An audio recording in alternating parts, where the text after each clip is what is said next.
Howdy YouTube viewers, and welcome to the Watchbox review today. Muvo TX here, going through another watch review for you guys.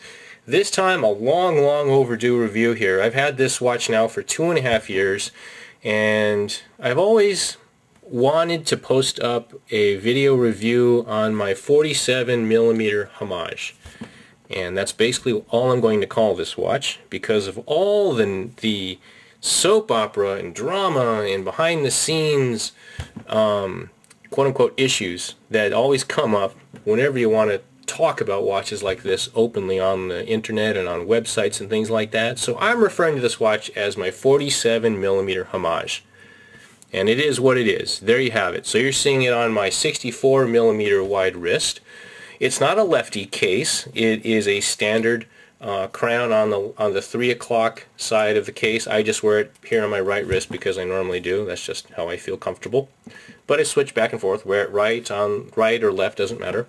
So this is how you're seeing it here. So let's take the watch off and hammer out the technical specs here. Okay, so first of all, the overall bezel diameter across the coin edge is 46.5 millimeters. The lug end to lug end length is 56.7 millimeters.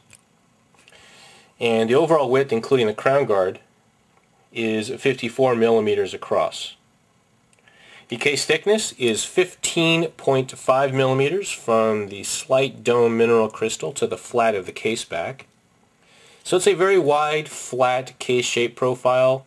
I already know ahead of time that watches with this shape fit the bone structure of my wrist very comfortably, and that's no different here. This is actually one of my most comfortable watches considering how big it is. The case thickness, did I say case thickness? Yeah, 15.5, I mentioned that already. The strap lug width here is a standard 26mm wide, and it uses a single bar going across each end of the watch. And in this case it came OEM with a 26mm wide straight leather strap. It is real leather. It has a strange-ish orange color to it, but this is the 2.5-year-old strap you're seeing right here. It's stitched very nicely. It's not the thickest type of strap that I've seen, but it's about 3.5, a little under 4 millimeters thickness. It's got a pair of keepers, stitched keepers on this end, and a wide kind of tang buckle on this side. So you're seeing my share of scratches and gouges on this watch. This is a 2.5-year-old watch. I wear my watches pretty casually. I don't really baby them or anything like that. The nice thing about this buckle is it's got a nice curve to it, and it's very comfortable. I like it a lot. Out of the box I had some problems with the screw fastener here that goes through here, so I had to put a dab of epoxy kind of on this end to secure it, and it's really been fine since. That's a major problem with an expensive watch, but a cheap watch like this, an affordable watch like this, whatever. It is what it is. I don't really ding it too much for that, but I already know ahead of time if I upgrade to like a Panatime or a really nice thick padded leather strap, it would be an instant step up. But I like the OEM strap. It served me very well, and it's comfortable. I like it a lot. It's one of the few watches I can wear on my left wrist and like drag kind of around my desk when I use my computer, because it is such a soft leather. It's actually like a little cushion or a padding kind of there. But these are the strap keepers that you've seen after 2.5 years just dragging this thing around my desktop. And again, no problems with that whatsoever. So a note about the spring bar. It's not really a spring bar that goes across here that you've seen on a typical watch. It's actually like a spring actuated pin type design. So you depress that little piston, I guess, right there, and it releases a notched spring bar, a notched bar, and that allows you to interchange the straps very easily. So it's a pretty good sized gap in between there, and it's a standard 26mm. So any 26mm wide aftermarket strap should fit this watch just fine. So let's focus here onto the case a little bit more. And does that look better? There you go. Turn off that light. What you're seeing here is a completely brushed stainless steel case. Okay, none of this watch is basically polished or anything really fancy like that. It's pretty much a dive looking type of piece.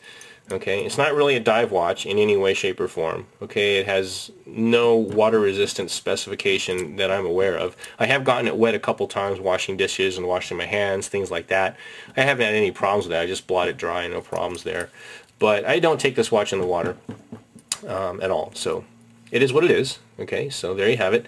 Let's take a look at the case back. The case back is a completely generic exhibition window with a mineral crystal on it. Okay. And you're actually seeing some scratches there from my case back tool when I put some scratches on it. I had to take the case back off to clean out a couple dust specks on the back side of there, and I went ahead and did that, and I put some scratches here on the case back. So this is a user, basically, a user for sure. Okay. So what you're looking at there is the back side of the Seagull ST25 automatic movement. Okay, it's a unidirectional rotating wind rotor that powers the mainspring, and there's your balance wheel of the 21,600 vibration per hour heartbeat. Okay, nicely decorated. It's got some colored furnace blue screws in there, and it's been a reliable movement for me. The one thing you have to watch out about these is the wind rotors are kind of noisy. You can't really hear that, but the wind rotors do make their fair share of whirling kind of noise when you hear them. That's just been the way it is. It hasn't really caused me any trouble or any problems, but it is, that way. So just be aware of that. A few key points on the ST25. Number one, it's a hacking automatic movement. So when you pull the crown to make timing adjustments, it disengages the gear train on the second subdial, and that allows you to synchronize your timepiece. Okay. It's a manual winding crown. Okay, so what I usually do is give the crown about 10 or 15 turns in the morning to jumpstart the movement, and the wind rotor takes care of the rest, and it keeps the mainspring wound throughout the day. It has overwind protection built into the movement, so it's got either a slip clutch or a mechanical clutch type componentry inside, so you cannot overwind the mainspring with your crown. But again, I usually give it 10 to 15 crown turns, and I'm good to go. Let's see, it has about a 40-hour power reserve on it, okay, and it's good to go. I've never had any problems keeping this movement running, keeping the watch running, keeping the spring wound sufficiently as I just casually wear the watch throughout my days. Let's see, it's a date execution, and one thing they really got right is they chose a black date wheel on a black dial. I love that look. A black dial with a white date wheel to me just looks really out of place, but they nailed it, and it's a really good looking execution overall. Okay, so let's see, what else can I say about that? That's pretty much it between the movement and the dial execution. Okay, you're seeing a pair of hands that are polished stainless, filled in with luminescent paint. They're partially skeletonized. I kind of wish they were solid. I don't really like skeletonized hands, but enough of the hands are filled in, so it's still very clear and very easy to read. No problems there. Okay, so the dive bezel, or I guess the timing bezel, it's not really a dive bezel, but the timing bezel on this is only a 12-click around the dial. So it's a unidirectional rotator, but it only has 12 clicks at the hour position. So I'm kind of bummed about that. I wish it had a more traditional 120 or 60 click around the perimeter. But it's smooth, it's rattle-free, and it's been really good overall. So it's easy to grip with the slight coin edge around that edge there. I like coin edge bezels, period. All my favorite looking watches have coin edges, and this one's kind of the same thing. Okay, so there you can actually see a really nice view of the domed mineral crystal. Actually, the crystal has a slightly blue anti-reflective coating on the backside that really gives it a nice look to it, basically, overall. I like it a lot. I like the crystal a lot on this one. It's not too domed, but then again, it's not a flat crystal, so it's got a good look overall. Okay, so let's take a close look here at the machining and the machine fabrication quality. A really nicely brushed finish around the case and around the case lugs overall. Oh, let's get a look here at the crown guard. Okay, and there's your crown. Okay, and let's open it up a notch. There you go.